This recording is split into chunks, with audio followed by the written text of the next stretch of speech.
If you've been on the internet recently, you probably heard of the word hypergamy. If you don't know what that means, let me use this illustration. It says when I'm stalking his following to see if he's got other girls, but instead I find another man I want, and it's followed by this kind of facial reaction.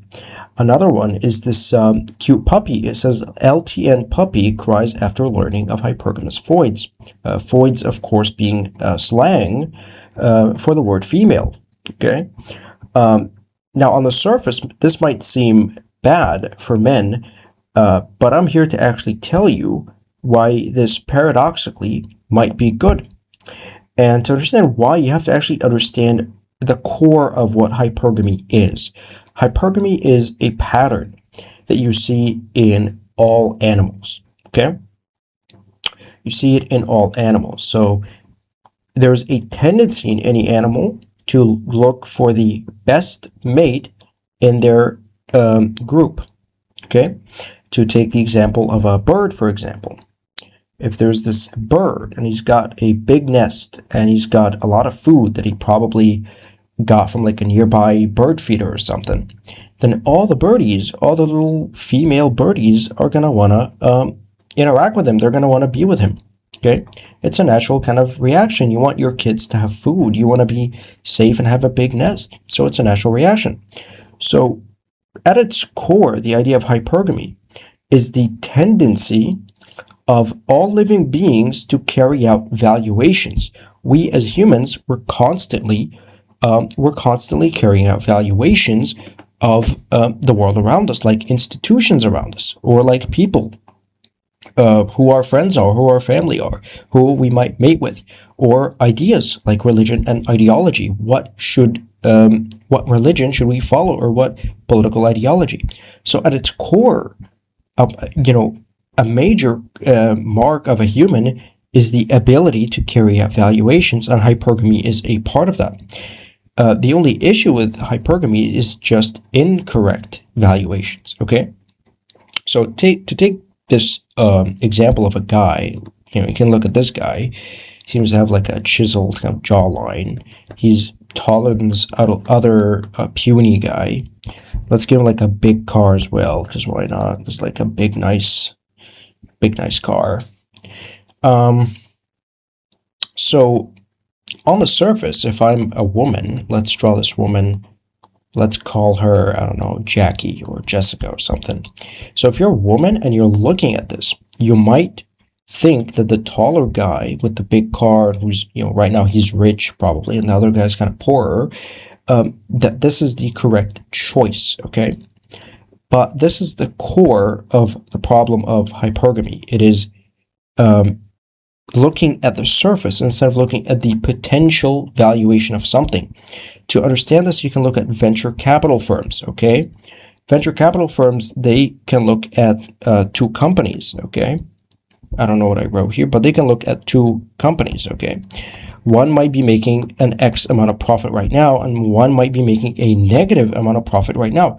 And they might evaluate the one making a negative profit more highly. And the reason is they look at the potential valuation in the future, not its current earnings, okay? So why do humans fail to do this? Why do humans fail to do this? Before we get to this part of why, imagine I have $1,000. I have $1,000, okay? And I either give it to a venture capital firm or I give it to a homeless guy to invest it. Which of them do you think would be able to get me a better return on that $1,000 in 10 years? Instinctively, of course, you tell me it's the VC, it's the venture capital firm, and it's not really a hard question. It's common sense. But if I ask you why, the core of the idea is basically that these guys have more experience, they have more knowledge in this specific domain. So this kind of same idea, you can abstract it to being a relationship between the evaluator and the evaluee, or the thing being evaluated. In order to value something properly, you yourself must have enough experience to make a proper valuation, okay? So if a woman, let's say, has more experience in life, she's more mature, then she might be able to make a better valuation, okay? And obviously, in most developed countries, most young people or most young women have not gone through enough experience to be able to make a correct evaluation like this. They might not be able to do that. But here's the thing, why did I draw this going both ways?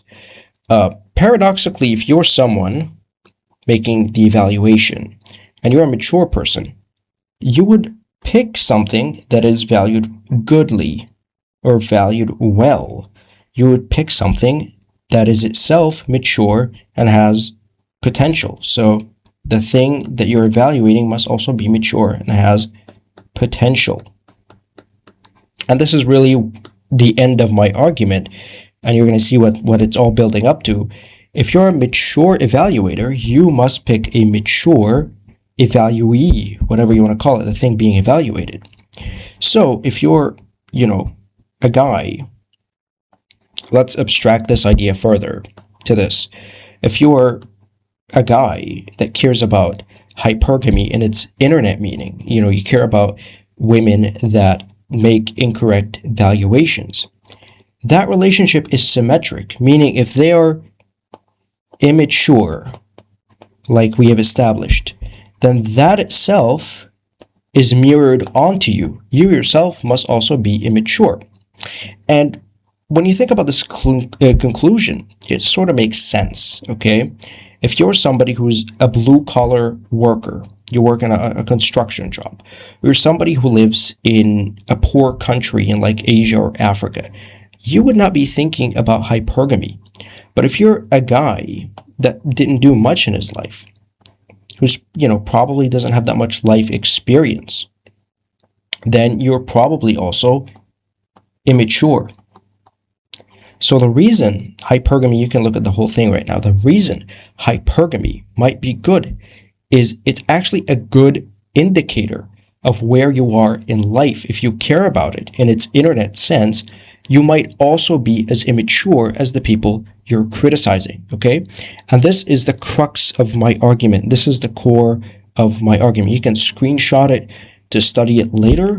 It might be too much to take in one go. But yeah, that's pretty much it. You can go, I don't know, you can go do something else in your life. Okay, bye.